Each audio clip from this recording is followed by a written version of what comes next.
week 15 of the fantasy baseball season.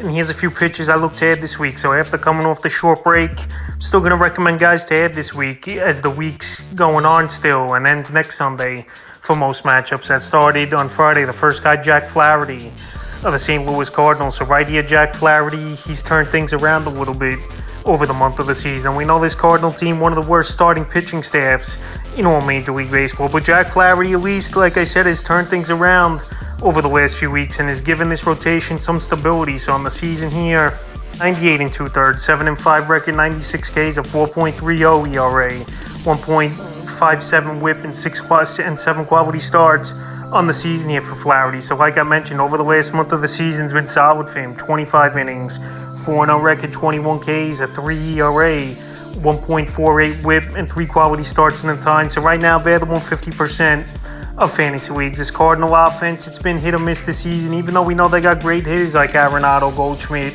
the young up-and-coming Jordan Walker, who's been on and off so far in his rookie year. So it's not like they don't have anyone that could get him run support. But over the last month of the season, like I said, he's turned things around. July 1st versus the Yankees, 6 innings in that one, got the win. 4 hits, no runs, 2 walks, 4 Ks, a quality start. July 6th at the Marlins, in that ball game, 6 and 2/3 got the win. 9 hits, no runs, 2 walks, 5 Ks, a quality start. And July 16th versus the Nats, 6 innings, got the win. 3 hits, 3 runs, 3 walks, 7 Ks, a quality start. At 3 games in a row with a quality start. Cardinals, they're getting him enough offense. And like I said, he's going deeper into games. And the home run rate is down. And he's not walking as many batters. So right now, while Flaherty's getting things going and having a little bit of a resurgence, who knows how long it would stay like this here. But right now, he's definitely a pitcher I look to add this week. The next pitcher, Grayson Rodriguez of the Baltimore Orioles. So Rodriguez, former top prospect in all Major League Baseball a couple of seasons ago. And now he's coming back to the starting rotation here for Baltimore, who's on a hot streak, winning 8 ball games in a row. And Rodriguez, he's done everything you can in the minor leagues, but so far in the majors, it hasn't been good on the season. 45 and a third, 2-2 record, 56 Ks, 7.35 ERA, 1.74 WHIP, and no quality starts this season. So right now, it's going to be a pretty tough matchup to get thrown back into the fire in the major leagues here for Rodriguez versus the Los Angeles Dodgers. Well, right now, in the minor leagues, he's just pitching great this season here. 1.69 ERA, 87 and a third in AAA. So right now, he's got the roster spot back here to gain a rotation spot. He's Grayson Rodriguez. But like I said, this Baltimore team, their starting pitching's been pretty decent as well this season, especially over the last few weeks. But right now, it looks like Rodriguez, he's going to be back in the rotation. He's done everything you could do in the minor leagues, and hopefully things pan out for him right now in the major leagues. And now, if he has a good outing or two, he's not going to be available in many leagues. So right now, available in 54% of fantasy leagues, and he's a pitcher I would add this week just on upside alone. The next pitcher is his teammate Dean Kremer of the Baltimore Orioles. So Kremer, he's been a pitcher I've been talking about for the last few weeks, but still out there in tons of leagues as well is Kremer. The season for Kremer, 10-4 record, 104 innings, 100 Ks, 4.59 ERA, 1.33 WHIP, and 9 quality start over the last couple weeks. 2-0 record, 13 innings, 1.38 ERA, 0.69 WHIP, 2 quality starts, and 18 Ks in the time. So Kremer's going out there, he's pitching great baseball for this Baltimore team. And this whole team, it's all about trying to make the playoffs this season and maybe make a run. And right now, it looks like they're one of the better teams in the American League, believe it or not, even in that stacked AL East this season. So the last few games here for Kremer, June 30th, he got rocked in that one. 3 innings, got the loss. 7 hits, 7 runs, 2 walks, 5 Ks. July 5th at the Yankees, 7 innings, got the win. 4 hits, a run, a walk, 10 Ks, a quality start. And then July 14th versus the Marlins, 6 innings, got the win. 2 hits, a run, 2 walks, 8 Ks, a quality start. So besides that one ball game where he got rocked, is Kremer. He's been a solid pitcher over the last month and a half, 2 months. And right now, like I said, out there in 62% of fantasy leagues. He's a pitcher that can hit the strike zone.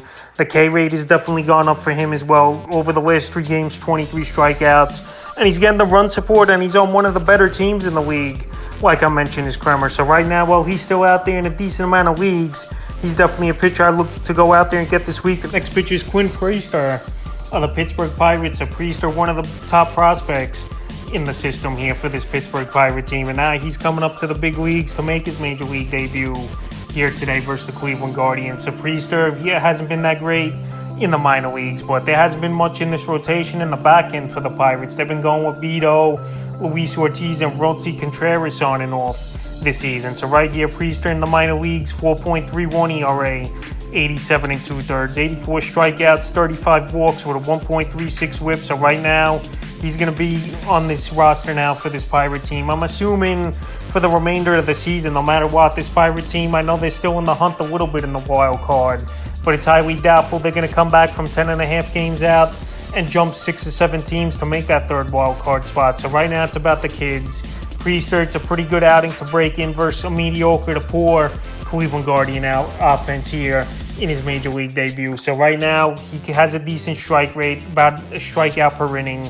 He's got good stuff. He's top prospect in this Pirate system, and they're going to see what they got with him. Maybe they could catch lightning in a bottle. So right now, available in tons of fantasy leagues in 94%, and in deeper leagues, I would give Priester an ad this week. The next pitcher, Logan Allen of the Cleveland Guardians. So Allen, he was sent down a week and a half, 2 weeks ago here from this Guardian team just to get extra rest. And we've seen enough of Allen to be confident that he can help fantasy owners. On the season, 62 1/3, 3-2 record, 63 Ks, a 3.47 ERA, 1.44 whip, and 4 quality starts on the season. So right now they're going with all the youngsters over here as this Guardian team. Gavin Williams, Tanner Bybee, who's been up pretty much the majority of the season. Now Logan Allen coming back to the mix, and right now a lot of fantasy owners did drop him over the last couple weeks, but quickly back in the major leagues here after the All-Star break and a week before that, sending them down. So right now available is Logan Allen, still in tons of leagues at 85%.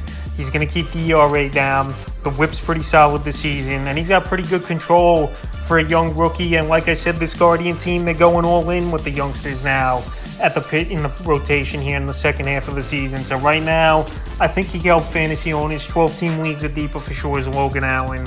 He'll get a strikeout per inning as well. And he's got a good matchup to get back into it as well at the Pittsburgh Pirates here July 18th in tomorrow's ball game. So right now, if he's out there on your waiver wire, even if you want to pick him up as a probable pitcher and a spot start guy, why not? So right now, Logan Allen, I definitely would give an ad this week too.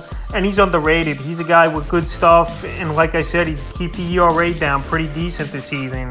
So I would give him an ad this week. The next pitcher, Brian Wu of the Seattle Mariners. So Brian Wu, he's been on this list for a month straight, I believe now. And on the season, 34 2/3, 1-1 record, 43 Ks at 3.63 ERA, a 1.07 whip, and 2 quality starts. So right now, Wu, his next outing is in tomorrow's ball game versus the Minnesota Twins. And he's a pitcher with a good strikeout rate. He's not going to get pulled from this rotation over here in Seattle, is Brian Wu. And like I said, he's got electric stuff, and he's been good over the last month of the season. The first few outings of his major league career were shaky, and that's obviously expected for a young pitcher who didn't have much time in the minor leagues over the last few seasons. So the last few games here for Wu, June 27th versus the Nats, 5 innings in that one, no decision. 6 hits, a run, a walk, 7 Ks. July 3rd at the Giants, 6 innings in that ball game. 3 hits, 2 runs, 2 walks, 7 Ks, and a quality start. And July 8th versus the Astros in that one, 6 innings, no decision. 3 hits, a run, a walk, 4 Ks, a quality start. So right now he's been going deeper into games the last few outings. Like I said, the K rate's very solid for Wu here. In the last 3 ball games, he's got the strikeouts at 18 strikeouts. So right now with a good matchup versus a pretty mid offense over there for the Minnesota Twins. He's definitely a pitcher I will pick up. Pitches in a good pitcher's ballpark in Safeco Field, even though we know obviously the home run derby didn't hold some bombs, but that's a different story. So right now, Wu is definitely a pitcher to get this week. The next pitcher is Matt Manning of the Detroit Tigers. So going into the break, he was one of the top pickups to get off the wire. But Manning's still out there in tons of leagues at 89%. So Manning on the season, only 29 innings, 3-1 record, 20 Ks at 3.72 ERA, a 1.03 whip, and a quality start on the season. So Manning had a bad broken foot injury that kept him out of the majority of the season, but he returned on June 27th, and he also had 6 2/3 no-hit innings versus the Toronto Blue Jays before the All-Star break, which obviously they're one of the better lineups, I believe, in the major league. So the last few outings here on the return for Manning, June 27th at a tough Texas team, 5 2/3, no decision, 3 hits, 2 runs, 4 walks, 4 Ks. July 2nd at the Rockies, 5 innings, got the win, 5 hits, 4 runs, 4 Ks in that one. And then July 8th, like I said, versus the Jays, 6 2/3, got the win. 3 walks, no runs in that one, no hits, 5 Ks, a quality starts. His next outings here today at a weak Kansas City Royal offense, and we know they're one of the worst teams in the league. And Salvador Perez might even miss today's ball game after leaving yesterday's with a tight hamstring discomfort. So right now, Manning out there in tons of leagues. Even if you want to pick him up as a spot or probable starter, I would recommend that as well with a good matchup. But like I said, he's got good upside. This Tiger team, he's going to get an opportunity on this young team that's obviously not going to make the playoffs this season. And right now, give him a go this week. The next pitcher adds his teammate Reese Olson of the Detroit Tigers. So Olson recently joined the rotation once again after he's been in the bullpen for a few weeks. So Olson joined the rotation in yesterday's ball game on the season, 38 2/3.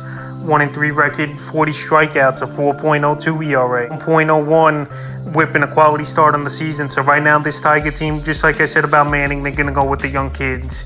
They're not obviously going to make the playoffs, so why not see what these youngsters have? And Olson's been pretty decent, I believe, for the most part. A couple outings, he got hit around a little bit, but besides that, he's been a serviceable rotation player for fantasy owners at the back end of their rotation, especially in 12 and 14 team leagues. So the last few outings here for him, June 24th versus the Twins, 5 1/3, got the win. 4 hits, a run, a walk, 9 Ks.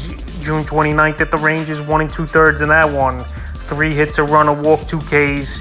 Then July 4th all the way to his return to the rotation. And July 16th, he was in the bullpen. So July 16th at the Mariners, 5 1/3. Got the loss, 6 hits, 2 runs, no walks, 5 Ks. So right now, Olson, I know the quality starts aren't going to be there for him. He's pretty much 5.5 inning pitcher. But like I said, if you're looking for ERA and a guy could go out there and give you some solid innings, I think Olson can help fantasy owners in deeper leagues, more than 10-team leagues or even point leagues. Right now available in 93% of fantasy leagues. The next pitcher is Wade Miley of the Milwaukee Brewers. So Wade Miley, he's been a solid 5th starter in this league for many seasons, and he's been on this sad list on and off for the majority of the year. And now he's back off of injury over the last couple weeks. On the season here for Miley, 67 2/3, 6 2 record, 46 Ks, a 3.06 ERA, 1.15 whip, and 6 quality starts. In the last month of the season, he's pretty much been lights out, 26 innings, 3-0 record, 22 Ks, a 2.08 ERA, a 1.19 whip, and 2 quality starts. So Wade Miley, he's had 1 bad outing in the last month of the season. And like I said, he's one of the better 5th starters in the league, which will give him the advantage versus other 5th starters. And he plays for a pretty decent Milwaukee Brewer team that's obviously in the running for the division or a wild card spot here with the Cincinnati Reds. So the last few outings here for Miley, June 28th at the Mets in that one. Only 4 innings, 3 hits, 2 runs, 3 walks, 3 Ks. July 4th versus the Cubs, 5 innings, no decision, 9 hits, 4 runs, 2 walks, 4 Ks.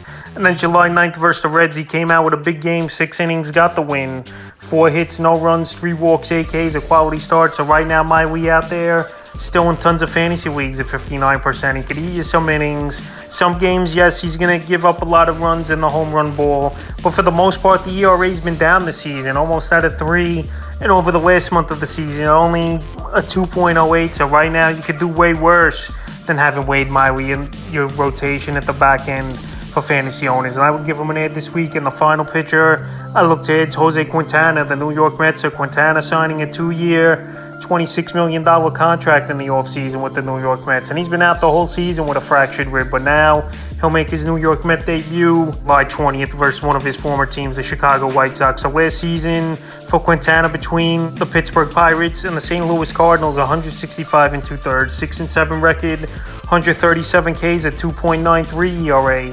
1.21 whip, and 9 quality starts. So we know this Met team, it's been an underwhelming year. One of the worst disappointments in all of Major League Baseball, if not the worst disappointment. Almost a $400 million payroll, and they just can't get anything going, and their offense has been stagnant as well for the majority of the season. So right now, Quintana last season, I think it was fluky, obviously, that he had an ERA under the 3. I know the NL Central isn't the greatest of divisions, but right here in the NL East, it's a pretty tough division. And missing the whole season, it's going to take time for him to adjust. But right now, starting pitching is very tough to come by in fantasy baseball. So right now, while he's out there in 94% of fantasy leagues, in deeper leagues, 12, 14 team deep leagues, with a lot of bench spots or whatever, I think I would give Jose Quintana a chance. And like I said, he's got a pretty decent matchup in his debut July 20th versus one of the worst teams in Major League Baseball. For whatever reason, with the Chicago White Sox, a lot of talent on paper, but it just can't translate on the field. So right now, I would give Quintana an add this week. So that's a few pitches I'll look to add here in Week 15 of the fantasy baseball season.